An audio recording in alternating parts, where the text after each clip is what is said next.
Let's talk about following up. We have 3 phases of working a lead if you've listened to the stuff that we've done before. Phase 1 is your icebreaker/interview. Phase 2 is your transfer of information. Phase 3 we call following up and following through and helping people make a decision.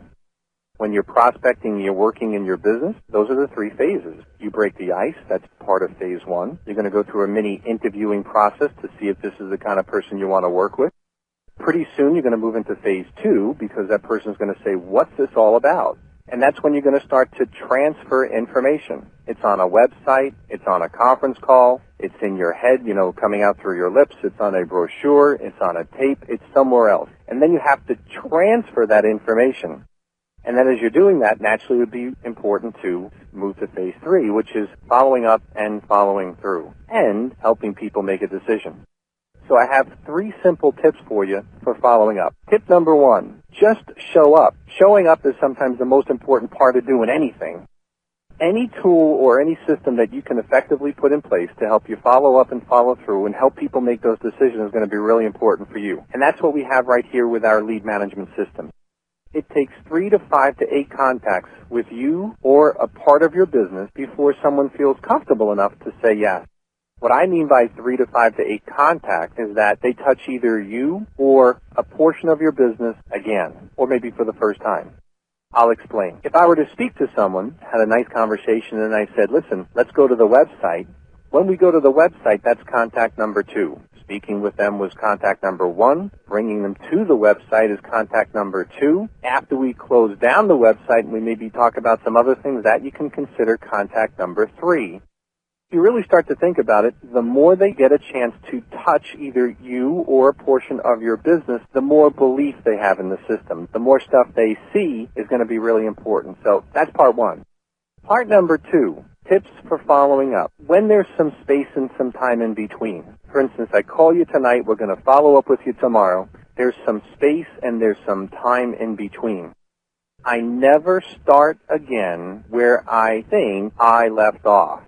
You always have to rewind and get people back into the same emotional state. I'll kind of explain. When we used to do in-home presentations, many times we would be doing whatever we'd be doing, and we got interrupted. Maybe somebody knocked on the door, maybe somebody rang the phone, maybe somebody said, oh shoot, I gotta go, the kids are down the block, and they had to run get the kids from the school bus. There was a break in the action. I was always taught, rewind. You probably lost something. You lost some of the emotional temperature when you stopped. And don't think that you're going to be able to pick up on that again exactly where you left off. Say, for instance, you liked tea, and you had hot tea on the counter, and then you left. Tea had emotional temperatures or physical temperatures. Would you expect it to be at the same temperature? In most situations, they would naturally cool down. And what would you do? If you had microwaves, you'd probably pop it back in the microwave before you started all over again.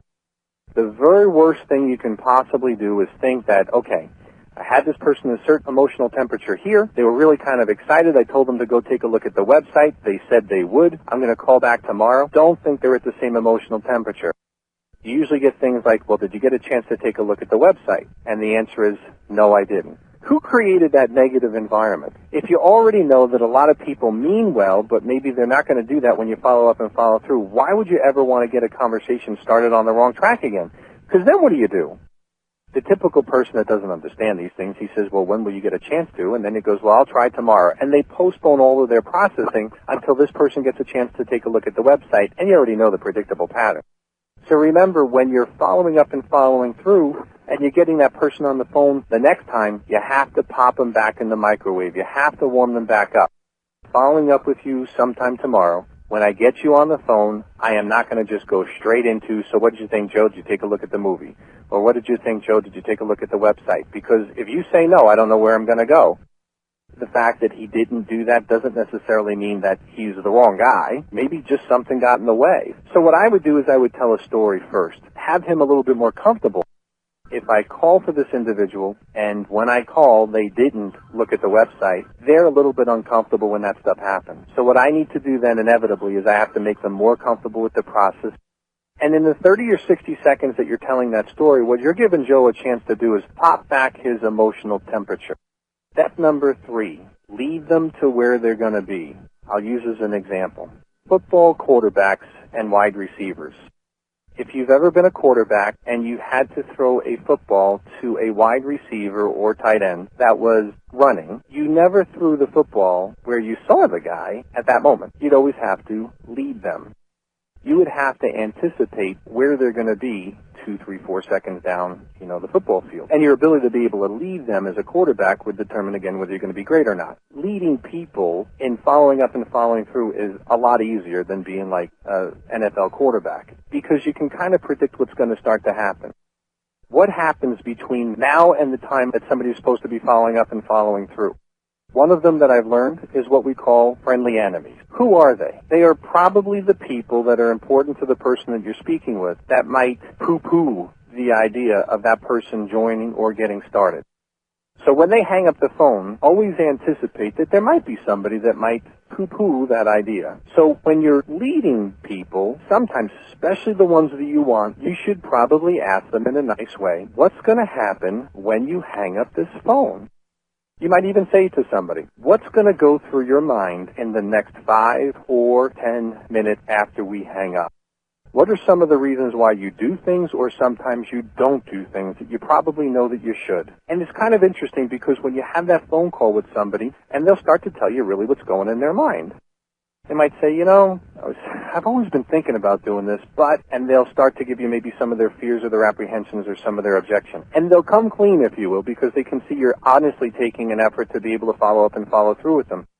10 minutes after we're finished, what are you going to be thinking about? If you've ever done anything like this before, what rolled around in your head that got you either really excited or maybe poo-pooed the idea?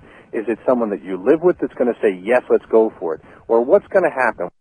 And that's what I mean by lead them. Take them, project them out that 5 or 10 minutes. And just the very fact that you do that many times can help increase the percentage of people that are actually going to be there or do something. And when you're doing that stuff, you can do it without losing your posture. You can do it without seeming like you're begging. You can do it without seeming like you're stalking. Following up and following through is a necessary in this business. You just have to do it. All the successful people do it. You have to put yourself in front of as many people as you possibly can, but you don't want to lose your posture. Anybody so that again, goes out just as there and a quick applies those recap, three number things, one, you'll be amazed just at do what starts it. to happen Use in the your LMS business. system with the email and the voice